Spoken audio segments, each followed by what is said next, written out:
May the words of my mouth and the meditation of our hearts be always acceptable in your sight, O God, our strength and our Redeemer. Amen. Being present is hard for me during this time of pandemic. It's hard not to look ahead to the future, to what will be, what new life might look like, how we will gather, when we can high five and hug one another, when it will be safe for us to gather together around a table and break bread, share a meal as Jesus and his disciples did. Looking ahead and planning for all contingencies is one of the ways that I show love. It is also hard not to look back and yearn for what was. And looking back, there was plenty that I and we needed to put down and possibly leave far behind, never to pick back up again. But there was also an abundance of good in how we lived and moved through our lives and ministry. This pandemic calls us into a space that is so hard to occupy. The present, being in the moment, setting aside what was, not allowing ourselves to worry or plan for what could or will be, and instead just being. A few years ago during Lent, we studied the practice of mindfulness and worked on our skills of focusing on our breathing, shifting our attention from the busy distractedness of our minds, and instead coming into ourselves and our being, into the fullness of our hearts. In the present is where we need to be. The present is where we are called to love. And that feels so hard while we are physically separated from one another. A few weeks ago, Sam Kennedy preached a beautiful sermon around Jesus' love commandment, in which he said, "Love one another. By this they will know you are my disciples, if you have love for one another."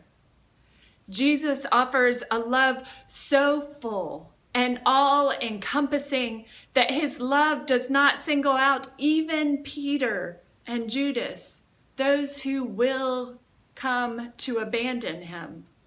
Love one another. Love deeply. Love without regard for consequences. The question arises, how do we do this? How can we love like Jesus in this world in which there appears to be so much division? How do we respond to the call to love one another? In John's Gospel this morning, Jesus assures his disciples that he will ask for another paraclete or advocate to be with them. The word paraclete can be interpreted as a helper, companion, aid, intercessor, advocate, guide, teacher, all of which Jesus was in his ministry. Jesus, filled with the Spirit, was called to be alongside us, and he promises another paraclete. You know her because she abides with you. She offers presence. The Spirit gives abiding, constant companionship, just as Jesus did. Some understand the paraclete or Spirit as an advocate in the court setting, who brings our case up before God in hopes of mercy. But y'all, it's actually the reverse. God's already given us the gift of love, unwavering, unmerited, abiding love. And God's love is what brings forth true life for us all. The Spirit is the advocate who brings the truth of God's love to us. Again and again and again, the Spirit draws alongside us throughout our lives. God is present with us.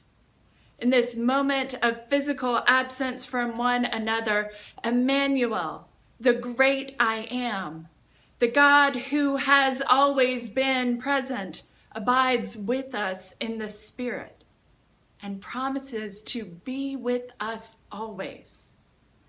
This changes our narrative, our story, from what Ed refers to as fear-based and punitive understanding of who God is in relation to us, and moves us toward an understanding of God who is the source of all love. Love so great, so true, so just, as to continue to abide with us and alongside us, to companion with us toward true fullness of being, both within ourselves and within our communal relating and being with the world. Today marks the anniversary of the 1954 Supreme Court unanimous ruling in the civil rights case Brown versus the Board of Education, determining that state-sanctioned segregation of public schools was unconstitutional. The idea of separate but equal education was overturned.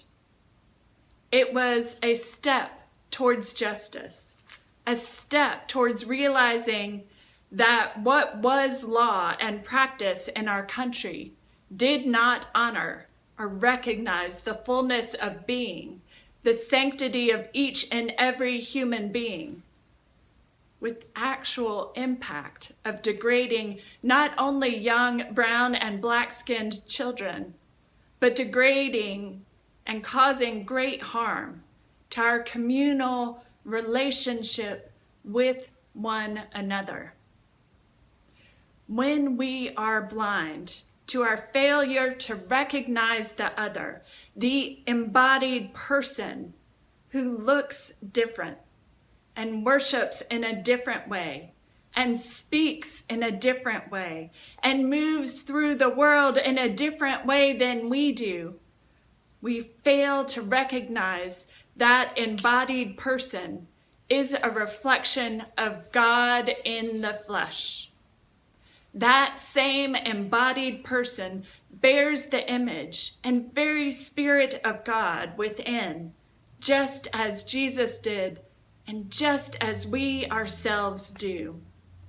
In today's gospel, Jesus says, I am in God, and you are in me, and I am in you. God's inclusive, merciful love is not just for you and me with our shortcomings. God's inclusion is of all humanity in God's just and abiding and active love. We have work to do. We are angry about Ahmaud Arbery, an African-American man shot to death by two white men while he was jogging in our own state of Georgia. We can pull alongside those who seek justice, those who seek to stop this epidemic in our country of killing young black men. That is presence. That is love. We are living in the midst of this pandemic where brown and black people are dying from COVID-19 at a drastically higher rate. And at the same time, our government is saying it is safe to go out and spend money and boost the economy. It feels like a devaluation of brown and black lives. We are putting people at risk. And as people of faith, we proclaim that life is sacred. All life is sacred. Each and every human being is beloved, is sacred. Each and every human being carries the divine creator within them. These sacrifices of brown and black brothers and sisters in God's great family is not acceptable. We are a community that is impassioned around justice and living the way of love with our neighbor. This is a time of great transformation. Transformation in how we are able to be with one another. This is a time of great pain as well. But it is also a time that has within it incredible possibility. To really engage in the transformation that is possible in our lives together, in our homes and in our community, we have to look within. In our country, in our city, in the Episcopal Church, Sunday mornings continues to be one of the most segregated hours of the week. There are reasons this is so, and we need to find the courage to start looking at that and praying about that and responding to how the Spirit, the love of God, is inviting all of us to transform ourselves and our communities, starting with the way we offer presence to one another, how we make space for one another, how we listen to voices, perspectives, experiences, and walks of life that are vastly different from our own, and hear them as truth. This is a sacred time of transformation. If we open ourselves to cross those artificial boundaries that keep us separate, the boundaries of class and race and economic status, if we allow ourselves the presence and space to begin to listen to where the Spirit is leading us, we will begin to transform and create space for real and true, honest, just, and sacred relationship with one another.